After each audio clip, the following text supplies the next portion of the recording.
Have you ever looked at towering skyscrapers like Burj Khalifa and architectural wonders like Burj Al Arab and thought, how on earth did they build that? Well, in today's video, we are going to learn about the different types of building based on function, structural design, and materials used. We'll also uncover the basic construction methodology used in constructing any type of building. So by end of today's video, you will be able to see the world around you in a whole new light, understanding the hidden genius behind the buildings we live in. So stay connected till the end.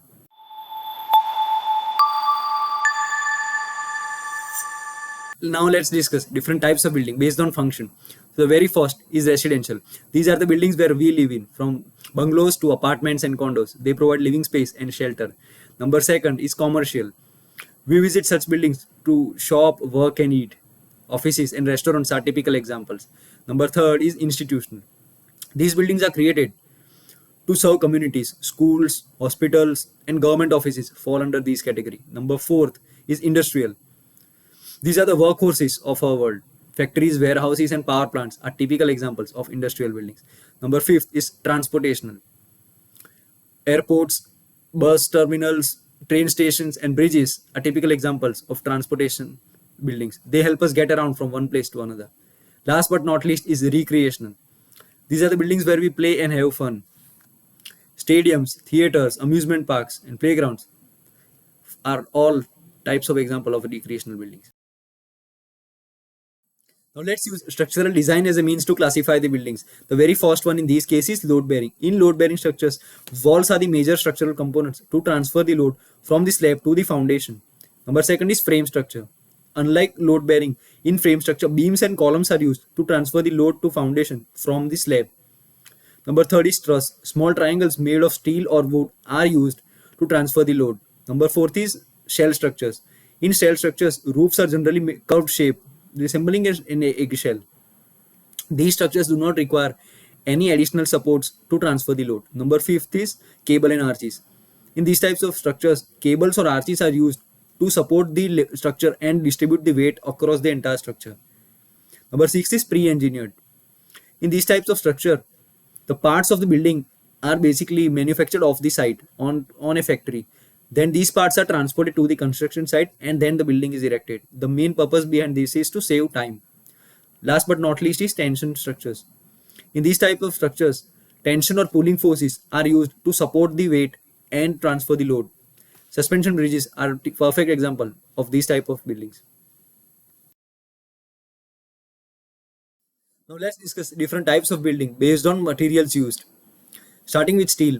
Steel is a very famous construction material used because it is very lighter in weight and it can support very heavy loads. Another advantage is that steel is very flexible and it can last for very long. The main frame of steel consists of I or H-shaped beams. Purlins and joists can be used to provide additional supports. Angles, channel sections, and tube sections can be used in the form of bracing. Bolts and rivets can be used to keep things together. Concrete is another famous material. Concrete is made up of mixture of cement, coarse aggregate, fine aggregate, water, and admixtures. The main advantage of using concrete is that it can support very heavy load and it is non-flammable. However, the disadvantage of using concrete is that construction takes time and it is weaker in tensile strength. Number third is wood. Wood is used in colder countries because it has very good thermal and sound insulation properties. Another advantage of using wood is that it is aesthetically pleasing. The drawback of using wood is that it is flammable and it is prone to decay and infestation. Last but not least, the number fourth material is glass. Glass is used to optimize energy efficiency and increase the reliance on natural lighting. Generally, office buildings are made up of glass. However, the drawback with glass structures is that there are privacy concerns and sometimes it might lead to excessive heat gain.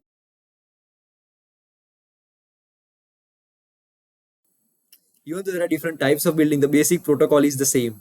For your simplicity, we have divided the entire process in 5 simple stages, starting from ideation and planning. This involves carrying out ideation, doing the feasibility analysis, whether it is worthwhile to take the project or not, and securing permits. The second stage is pre-construction, where this involves selecting contractors, finalizing plans, and preparing the site for the third stage, which is construction. The fourth stage is a inspection of the construction. And the fifth stage is post-construction, that is the ongoing maintenance and warranty management. That's it, guys. We covered different types of building based on functional, structural design, and materials used. We also had an overview of the basic protocol followed in for constructing any building. Have you ever wondered, then even the protocol is same, then why do some structures collapse? In the upcoming videos, you will get an insight into some of the worst civil engineering failures. If you have found any value in the video, please like, subscribe, and share this to your friends, family members, and colleagues. We are open to your feedback down in the comment section. I'll see you in the next video. Till then, keep engineering.